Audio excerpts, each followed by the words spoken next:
Divine Thoughts, a journey to the innermost recesses of our soul. Isho മിശിഹായ്ക്ക് സ്തുതിയായിരിക്കട്ടെ. കഴിഞ്ഞ ഞായറാഴ്ച, അതായത് മെയ് 18 വത്തിക്കാനിൽ സെന്റ് പീറ്റേഴ്സ് സ്ക്വയറിൽ പത്രോസിന്റെ 267ാമത് പിൻഗാമിയായി ചുമതലയേറ്റതിനു ശേഷം ലയോ 14 മാർപ്പാപ്പ അർപ്പിച്ച കുർബാന മധ്യേ നൽകിയ ആ സുവിശേഷ സന്ദേശം അതിപ്രകാരമായിരുന്നു: ദൈവസ്നേഹത്തിന്റെ പാതയിൽ നിങ്ങളോട് ഒന്നിച്ചു നടക്കുവാൻ ഞാൻ ആഗ്രഹിക്കുന്നു. കാരണം നാം എല്ലാവരും ഒരു കുടുംബത്തിൽ ഒന്നാകണമെന്ന് ദൈവം ആഗ്രഹിക്കുന്നു. ഇത് സ്നേഹത്തിന്റെ സമയമാണ്. നമുക്ക് സ്നേഹത്തിന്റെ പാലങ്ങൾ തീർത്ത് പരസ്പരം സ്നേഹിക്കുന്ന ഒരു ലോകത്തെ സൃഷ്ടിക്കാം. സംഘർഷങ്ങൾ ഒഴിവാക്കി സഹജീവികളെ മനസ്സിലാക്കി ജീവിക്കാം. മിശിഹ ഒന്നായിരിക്കുന്നത് പോലെ അവിടുത്തെ സഭയും ഒന്നായിരിക്കണം. ലയോ 14 മാർപ്പാപ്പായുടെ ഈ പ്രസംഗം കേൾക്കുമ്പോൾ ഇന്ന് നമ്മൾ വായിച്ചു കേട്ട കുർബാനമധ്യേ വായിക്കുന്ന സുവിശേഷ ഭാഗമാണ് ഓർമ്മയിലെത്തിയത്. വിശുദ്ധ യോഹന്നാൻ അറിയിച്ച സുവിശേഷം 17-ാം അധ്യായത്തിന്റെ അവസാനത്തെ വാക്യങ്ങളാണ് ഇന്ന് നമ്മൾ വായിക്കുന്നത്. ഈ 17-ാം അധ്യായം തന്നെയും ഈശോയുടെ വിടവാങ്ങൽ പ്രാർത്ഥനയുടെ അന്ത്യത്താഴത്തിന്റെ പശ്ചാത്തലത്തിൽ ശിഷ്യന്മാരുടെ പാദങ്ങൾ കഴുകുകയും സ്നേഹത്തിന് പ്രമാണം നൽകുകയും ചെയ്തതിനു ശേഷം ദീർഘമായി അവിടുന്ന് നടത്തിയ ആ വിടവാങ്ങൽ പ്രസംഗത്തിന്റെ ഉപസംഹാരമെന്നോണം നിത്യപുരോഹിതനായ മഹാപുരോഹിതനായ ഈശോ നടത്തുന്ന തന്റെ പുരോഹിത പ്രാർത്ഥനയാണ് 17-ാം അധ്യായം. ഈ 17-ാം അധ്യായത്തിൽ തന്നെ 3 ഭാഗങ്ങൾ നമുക്ക് കാണാൻ സാധിക്കും. ആദ്യത്തെ 8 വാക്യങ്ങള് പിതാവായ ദൈവവും പുത്രനും തമ്മിലുള്ള പരസ്പര ബന്ധത്തെ, പിതാവ് എപ്രകാരമാണ് മനുഷ്യനായി അവതരിച്ച ഈശോയെ, നസ്രായനായ ഈശോയെ മഹത്വീകരിച്ചതെന്നും ഈ മനുഷ്യനായി അവതരിച്ച ഈശോ എപ്രകാരമാണ് പിതാവിന്റെ ഹിതം നിറവേറ്റിക്കൊണ്ട് പിതാവിനെ മഹത്വപ്പെടുത്തിയതെന്നുമെല്ലാമാണ് അവിടെ സൂചിപ്പിക്കുന്നത്. ഇനിയും തന്റെ ഹിതം, പിതാവിന്റെ ഹിതം നിറവേറ്റിക്കൊണ്ട് പുത്രൻ പിതാവിനെ മഹത്വപ്പെടുത്തും. ഒപ്പം പുത്രൻ പിതാവിനെ മരിച്ചവരിൽ നിന്ന് ഉയർപ്പിച്ചുകൊണ്ട് മനുഷ്യപുത്രനെയും മഹത്വപ്പെടുത്തണമെന്ന യാചനയാണ് ആദ്യത്തെ 8 വാക്യങ്ങളിൽ കാണുന്നത്. 9 മുതൽ 19 വരെയുള്ള വാക്യങ്ങളിൽ തന്നെ അനുഗമിച്ചിരുന്ന തന്റെ സ്ലീഹന്മാർക്ക് വേണ്ടി, ശിഷ്യന്മാർക്ക് വേണ്ടി, അവർക്കിടയിലുണ്ടാകേണ്ട പരസ്പര ഐക്യത്തിനു വേണ്ടി ഈശോ പ്രാർത്ഥിക്കുന്നതാണ് കാണുന്നത്. ഇന്ന് നമ്മൾ വായിക്കുന്ന സുവിശേഷ ഭാഗത്തില് 20 മുതൽ 26 വരെയുള്ള വാക്യങ്ങളിൽ ഈ പ്രാർത്ഥന ഉപസംഹരിക്കുമ്പോൾ ഈശോ പ്രാർത്ഥിക്കുന്നത് നമുക്ക് ഓരോരുത്തർക്കും വേണ്ടിയാണ്. അവിടുന്ന് പ്രാർത്ഥിക്കുന്നത് ഇപ്രകാരമാണ്: അവരുടെ വചനനിമിത്തം എന്നിൽ വിശ്വസിക്കുന്ന എല്ലാവർക്കും വേണ്ടി ഞാൻ പ്രാർത്ഥിക്കുന്നു. ഇതിന് തൊട്ട് മുൻപുള്ള ഭാഗത്ത് 9 മുതൽ 19 വരെയുള്ള ഭാഗത്ത് താൻ ആർക്കു വേണ്ടി പ്രാർത്ഥിച്ചുവോ ആ സ്ലീഹന്മാരുടെ പ്രഘോഷണത്തിലൂടെ, ആ ശിഷ്യന്മാരുടെ സാക്ഷ്യത്തിലൂടെ എന്നിൽ വിശ്വസിക്കാനിരിക്കുന്നവർക്ക് വേണ്ടി കൂടി പ്രാർത്ഥിക്കുന്നു. അപ്പോൾ അവിടുന്ന് പ്രാർത്ഥിച്ചത് നമുക്ക് ഓരോരുത്തർക്കും വേണ്ടിയാണ്. അവിടുത്തെ സ്ലീഹന്മാരിൽ ഒരുവനായിരുന്ന മാർത്തോമാ സ്ലീഹായാണല്ലോ നമ്മുടെ നാട്ടിലെത്തി ഈശോയെ അറിയിച്ചതും ഈശോയുടെ സുവിശേഷം പകർന്നു നൽകിയതും. അപ്പോൾ ഈ സ്ലീഹന്മാരിലൂടെ തന്നിൽ വിശ്വസിക്കുന്ന ലോകമെമ്പാടുമുള്ള ക്രിസ്ത്യാനികൾക്ക് വേണ്ടി, ഈശോയിൽ വിശ്വസിക്കുന്ന ആ വലിയ സമൂഹത്തിനു വേണ്ടിയാണ് അവിടുന്ന് പ്രാർത്ഥിക്കുന്നത്. ഈ സഭാ സമൂഹത്തിനു വേണ്ടിയുള്ള പ്രാർത്ഥനയിലും അവിടത്തേക്ക് ശിഷ്യൻ പറയാനുള്ളത്, പിതാവിനോട് പറയാനുള്ളത് ഒന്നേ ഉള്ളൂ: നമ്മൾ ഒന്നായിരിക്കുന്നത് പോലെ അവരും ഒന്നായിരിക്കണം. ഈ ഐക്യതയ്ക്ക് വേണ്ടിയാണ്, യൂണിറ്റിക്ക് വേണ്ടിയാണ് ഇത് തൊട്ട് മുൻപുള്ള ഭാഗത്ത് സ്ലീഹന്മാർക്ക് വേണ്ടി, ശിഷ്യന്മാർക്ക് വേണ്ടി അവിടുന്ന് പ്രാർത്ഥിച്ചതും. ആത്യന്തികമായി ഈശോ ആഗ്രഹിക്കുന്നത് ശിഷ്യന്മാർ തമ്മിൽ, ഈശോയെ അനുഗമിക്കുന്നവർ തമ്മിലുണ്ടാകേണ്ട ആ ഒരു ഐക്യം, ആ ഒരു ഹൃദയബന്ധം, സഭാംഗങ്ങൾ എല്ലാവരും തമ്മിലുണ്ടാകേണ്ട ആ ഐക്യം, അതിന് മാതൃകയായിട്ടാണ് പരിശുദ്ധ ത്രിത്വത്തിന്റെ ഐക്യത്തെ ഈശോ എടുത്തു കാണിക്കുന്നത്. യഥാർത്ഥത്തിൽ ദൈവം ത്രിത്വമായിരിക്കുന്നത് തന്നെ നമുക്ക് മനസ്സിലാക്കുവാൻ വിഷമമുള്ള ഒരു രഹസ്യമാണല്ലോ പരിശുദ്ധ ത്രിത്വത്തിന്റേത്. ഒരു ദൈവമേ ഉള്ളൂ, ദൈവത്തിൽ മൂന്നാളുകൾ. അവിടുന്ന് ത്രിത്വമായിരിക്കുന്നത് തന്നെ ഈ സ്നേഹത്തിന്റെ ഐക്യത്തിന്റെ പ്രാധാന്യം നമുക്ക് വ്യക്തമാക്കി തരാൻ വേണ്ടിയിട്ടാണ്.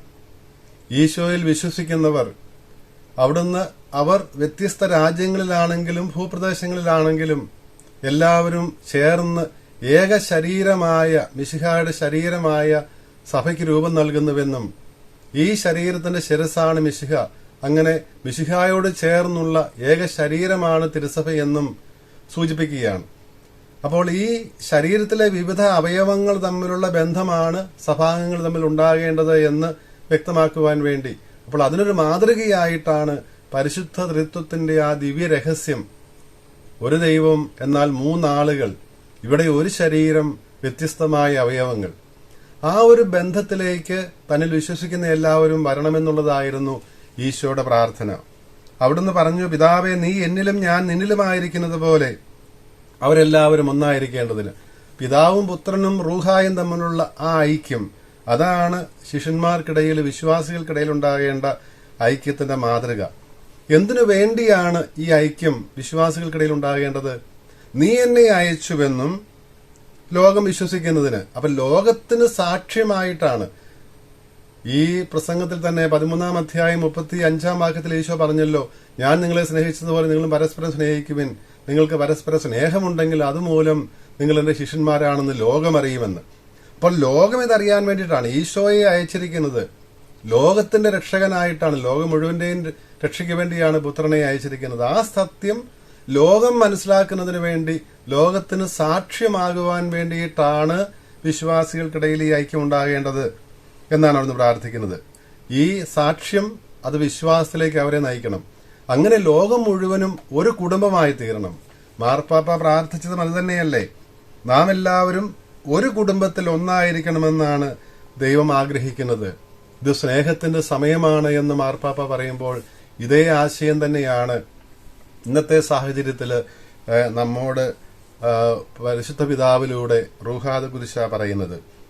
അങ്ങനെ അവർ വിശ്വസിക്കുന്നതിന് വേണ്ടിയും അങ്ങനെ അവർ എല്ലാവരും നമ്മിൽ ഒന്നായിരിക്കേണ്ടതിന് വേണ്ടിയുമാണ് ഞാൻ പ്രാർത്ഥിക്കുന്നത്. നാം ഒന്നായിരിക്കുന്നത് പോലെ, പിതാവും പുത്രനും റൂഹായും ഒന്നായിരിക്കുന്നത് പോലെ അവരും ഒന്നായിരിക്കേണ്ടതിന്, അങ്ങനെ ആ ഐക്യത്തിന്റെ പൂർണ്ണത പ്രാപിക്കേണ്ടതിന്, പൂർണ്ണതയിലേക്ക് അവരെ എത്തിക്കണമേ എന്നാണ് ഈശോയുടെ പ്രാർത്ഥന. നീ എന്നെ അയച്ചുവെന്ന് ലോകം അറിയണം. അയച്ചിരിക്കുന്നത് ലോകത്തെ മുഴുവനെയും രക്ഷിക്കാൻ വേണ്ടിയിട്ടാണെന്ന് നീ അറിയണം. നീ എന്നെ സ്നേഹിച്ചതുപോലെ അവരെയും സ്നേഹിക്കുന്നുണ്ട്. ആ സ്നേഹത്തിന്റെ ഫലമായിട്ട്, ഭാഗമായിട്ടാണ്, സ്നേഹത്തിന് പ്രകാശനമായിട്ടാണ് അയച്ചത്, പുത്രനെ അയച്ചത്. അത് ലോകം മുഴുവനോടുമുള്ള സ്നേഹം, ലോകം മുഴുവനെയും തന്നിലേക്ക് പഠിപ്പിക്കുവാനും അങ്ങനെ ആ ദൈവത്തിന്റെ പിതൃത്വം അനുഭവിച്ച് ആ സ്നേഹ സ്വാതന്ത്ര്യത്തില് ലോകത്തുള്ള സകല മനുഷ്യരും ജീവിക്കുവാനും ഏക കുടുംബമായി ജീവിക്കുവാനുമുള്ള പിതാവിന്റെ പദ്ധതിയോട് ആണ് ഈശോ ഇവിടെ യോജിച്ചു നിൽക്കുന്നത്. ഈശോയുടെ ഹിതവും പിതാവിന്റെ ഹിതവും ഒന്നായിരിക്കുന്നത് അതുകൊണ്ട് തന്നെയാണ്. നമ്മൾ ഈശോ എന്നിട്ട് പറയുന്നത്, നീ എനിക്ക് തന്ന മഹത്വം ഞാൻ അവർക്ക് നൽകി. എപ്പോൾ ഈശോയ്ക്ക് നൽകിയ മഹത്വമാണ്? അവിടുന്ന് മനുഷ്യനായി അവതരിച്ചപ്പോൾ നൽകിയ മഹത്വം. ഈ മഹത്വം ഈശോയെ സംബന്ധിച്ച് സ്വഭാവത്താലെ തന്നെ, കാരണം അവിടുന്ന് അനാദി മുതൽ പിതാവിനോടൊപ്പമുണ്ട്, പിതാവിന്റെ മഹത്വത്തിൽ പങ്കുചേരുന്നവനാണ്. പക്ഷെ മനുഷ്യനായപ്പോൾ മനുഷ്യനായ നസറായനായ ഈശോയ്ക്ക് പിതാവായ ദൈവം ഈ മഹത്വം നൽകി. ഈ മനുഷ്യനായി അവതരിച്ചവനെ ഈ പിതാവായ ദൈവം മഹത്വപ്പെടുത്തി. അവിടുന്ന് മാമോദിസ വേളയിൽ പരസ്യമായി മഹത്വപ്പെടുത്തുന്നത് നമ്മൾ കാണുന്നുണ്ട്. അവിടുത്തെ പ്രവർത്തനങ്ങളിലൂടെ ദൈവത്തിന്റെ മഹത്വമാണ്, ഈശോയുടെ ദൈവിക മഹത്വമാണ് വെളിവായത്. ഈശോ പ്രവർത്തിച്ച അടയാളങ്ങളും അത്ഭുതങ്ങളും എല്ലാം വെളിവാക്കിയത് ഈശോയുടെ ദൈവിക മഹത്വമായിരുന്നു. മരിച്ചവരിൽ നിന്ന് അവസാനം ഈശോയെ ഉയർപ്പിക്കുമ്പോഴും ഈ മഹത്വം തന്നെയാണ് പിതാവ് പുത്രന് നൽകിയത്. ഈശോ പറയുകയാണ്, നീ എനിക്ക് തന്ന ഈ മഹത്വം ഞാൻ അവർക്കും നൽകുന്നു. അപ്പോൾ ഈ ദൈവിക മഹത്വത്തിലേക്ക് എല്ലാ മനുഷ്യരെയും, തന്നിൽ വിശ്വസിക്കുന്ന എല്ലാവരെയും ആനയിക്കുവാൻ വേണ്ടിയിട്ടാണ് അവിടുന്ന് വന്നതെന്ന് വ്യക്തമാക്കുകയാണ്. ഇതേക്കുറിച്ചാണ് സഭാപിതാവായ ജെറോം പറയുന്നത്, ഈശോ ഈ ദൈവിക മഹത്വത്തിൽ പങ്കുചേരുന്നത് സ്വഭാവത്താലെയാണ്, നമ്മളാകട്ടെ ഈശോയുടെ കൃപയാലെയാണ്. ഈശോ സ്വഭാവത്താലെ തന്നെ ദൈവത്തിന്റെ മഹത്വത്തിൽ പങ്കുചേരുമ്പോൾ ഈശോയിലുള്ള വിശ്വാസത്തിൽ നിന്ന് വരുന്ന കൃപയാൽ നമ്മളും ഈ ദൈവിക സത്തയില്, ദൈവിക മഹത്വത്തില് പങ്കുചേരുന്നുവെന്നാണ് ജെറോം പിതാവ് പറയുന്നത്. വിശ്വാസം ഒന്നാണ്, മിശിഹ ഒന്നാണ്. അതുകൊണ്ടാണല്ലോ മാർപ്പാപ്പ പറഞ്ഞതും അത് തന്നെയാണല്ലോ, ഏകമിശിഹായിൽ നാം എല്ലാവരും ഒന്നായിരിക്കേണ്ടതിന്. മാർപ്പാപ്പായുടെ ആപ്തവാക്യം തന്നെ, അജപാലന ശുശ്രൂഷയുടെ ആപ്തവാക്യമായി മാർപ്പാപ്പ സ്വീകരിച്ചിരുന്നത് തന്നെ വിശുദ്ധ ആഗസ്തിനോസിൽ നിന്നുള്ള ഒരു പ്രയോഗമാണ്. ഇൻ ഇല്ലോ ഊനോ ഊനും, അതായത് in the one Christ we all are one. ഏകമിശിഹായിൽ അവിടുന്ന് വിശ്വസിക്കുന്ന നാം എല്ലാവരും ഒന്നാണ്. ഇതാണ് ലയോ 13 മാർപ്പാപ്പായുടെ അജപാലന ആപ്തവാക്യം തന്നെ. ഇത് സൂചിപ്പിക്കുന്നതും ഈശോയുടെ ആ പ്രാർത്ഥനയുടെ പശ്ചാത്തലത്തിൽ മാർപ്പാപ്പ പറഞ്ഞില്ലേ, നാം ഒന്നായിരിക്കും, സഭ മിശിഹ ഒന്നായിരിക്കുന്നത് പോലെ സഭയും ഒന്നായിരിക്കണമെന്നുള്ള ആ ആഗ്രഹം തന്നെ, ഈശോയുടെ ആഗ്രഹം തന്നെ ആണ് ഇവിടെ. അതേക്കുറിച്ചാണ് ജെറോം പറഞ്ഞത്, വിശ്വാസം ഒന്നാണ്, ഏകമിശിഹായാണ്, ഏകമിശിഹായിലുള്ള വിശ്വാസവും ഒന്നാണ്. അതുകൊണ്ട് ഈ വിശ്വാസത്തിൽ പങ്കുചേരുന്ന, ഈശോയിൽ വിശ്വസിക്കുന്ന എല്ലാവരും ഒന്നായിരിക്കണമെന്ന് ഈശോ പറയുന്നത്. അലക്സാണ്ട്രിയയിലെ സിറിൽ പിതാവ് പറയും, മനുഷ്യ സ്വഭാവം സ്വീകരിച്ച പുത്രന്റെ ശരീരം നമ്മൾ സ്വീകരിക്കുമ്പോൾ, പരിശുദ്ധ കുർബാനയിൽ സ്വീകരിക്കുമ്പോഴാണ് നമ്മൾ ഒരു ശരീരമായി തീരുന്നത്. ഈശോയുടെ ശരീരം ഭക്ഷിക്കുകയും അവിടുത്തെ രക്തം പാനം ചെയ്യുകയും ചെയ്യുമ്പോൾ നമ്മളും അവിടത്തോട് ഐക്യത്തിലാവുകയാണ്. പിതാവുമായി ഐക്യത്തിലായിരിക്കുന്ന പുത്രനുമായി നമ്മൾ ഐക്യത്തിലാകുമ്പോൾ നമ്മളും പരിശുദ്ധ ത്രിത്വവുമായിട്ട് ഐക്യത്തിലാകുന്നു എന്ന് പറയുന്നു. സഭാപിതാവായ അത്തനാസ്യൂസ് പറയും, മനുഷ്യപ്രകൃതി സ്വീകരിച്ചപ്പോൾ, ദൈവത്തിന്റെ വചനം മനുഷ്യപ്രകൃതി സ്വീകരിച്ചപ്പോൾ ആ മനുഷ്യപ്രകൃതി തന്നെ, ആ മനുഷ്യ അസ്തിത്വം തന്നെ ദൈവികതയിലേക്ക് ഉയർത്തപ്പെടുകയായിരുന്നു. നമ്മുടെ അധപതിച്ചു പോയ മനുഷ്യപ്രകൃതിയെ നവീകരിക്കുവാൻ വേണ്ടിയിട്ടാണ് ദൈവപുത്രനായ ഈശോ മനുഷ്യനായത്, മനുഷ്യപ്രകൃതി സ്വീകരിച്ചത്. അങ്ങനെ നമുക്ക് വേണ്ടി, നമുക്ക് നമ്മുടെ അസ്തിത്വത്തിന്, നമ്മുടെ സ്വഭാവത്തിന് മഹത്വം നൽകുവാൻ വേണ്ടിയിട്ടാണ്. അതുകൊണ്ടാണ് ഈശോ പ്രാർത്ഥിക്കുന്നത്, നാം ആയിരിക്കുന്നിടത്ത്, ഈശോയുടെ ഈ പുരോഹിത പ്രാർത്ഥനയുടെ അവസാന ഭാഗത്ത്, ഞാൻ ആയിരിക്കുന്നിടത്ത് എന്റെ മഹത്വം അവർ കാണേണ്ടതിന് വേണ്ടി അവരും ആയിരിക്കണമെന്ന് ഞാൻ ആഗ്രഹിക്കുന്നുവെന്ന്, എന്റെ മഹത്വം അവർ ദർശിക്കേണ്ടതിന് ഞാൻ ആയിരിക്കുന്നിടത്ത്. ഇപ്പോൾ ഈശോ ആയിരിക്കുന്നത് പിതാവിന്റെ വലതുഭാഗത്താണ്, മഹത്വീകരിക്കപ്പെട്ടവനായിട്ടാണ്. ഈ മഹത്വം എല്ലാവരും കാണേണ്ടതിന് ഞാൻ ആയിരിക്കുന്നിടത്ത് അവരും ആയിരിക്കണം എന്നാണ് ഈശോയുടെ പ്രാർത്ഥനയുടെ അവസാന ഭാഗത്ത് നമ്മൾ കാണുന്നത്.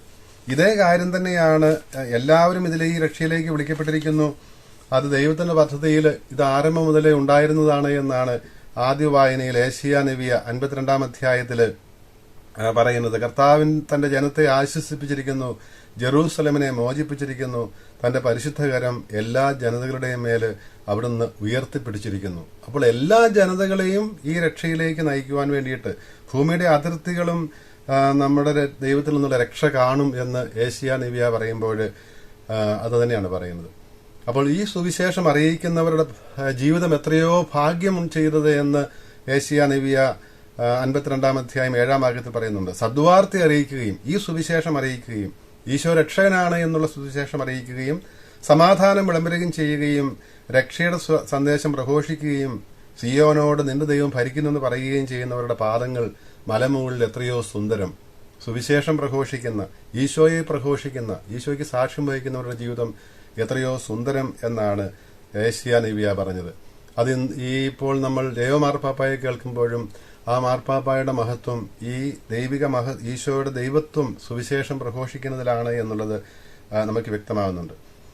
സ്ലീഹന്മാർ എന്നൊരു പുസ്തകം 10 അധ്യായത്തില് പത്രോസ് സ്ലീഹായ്ക്കുണ്ടാകുന്ന ദർശനം, സ്വർഗത്തിൽ നിന്ന് ഇറങ്ങി വരുന്ന 4 വശവും പിടിച്ചിറക്കി വിടുന്ന ആ വിരിപ്പില് എല്ലാ ജീവജാലങ്ങളും ഉണ്ട്. അതിനെ കൊന്നു ഭക്ഷിക്കുവാൻ ദൈവം ആവശ്യപ്പെടുമ്പോൾ എല്ലാവരെയും ഈ രക്ഷയിലേക്ക് കൂട്ടിക്കൊണ്ടുവരുവാൻ, എല്ലാ തരം മത്സ്യങ്ങളെയും പിടിക്കുവാൻ വേണ്ടി എറിഞ്ഞ ആ വല പോലെ തന്നെ എല്ലാവരെയും, എല്ലാ മനുഷ്യർക്കും വേണ്ടിയിട്ടുള്ളതാണ് ഈശോയിലൂടെ ദൈവം നൽകുന്ന രക്ഷ എന്നുള്ളത് സൂചിപ്പിക്കുകയാണ്. വിജാതികർക്കും ഈ രക്ഷയിൽ ഒരേ പങ്കുകൊണ്ട് തന്നെയുണ്ട്.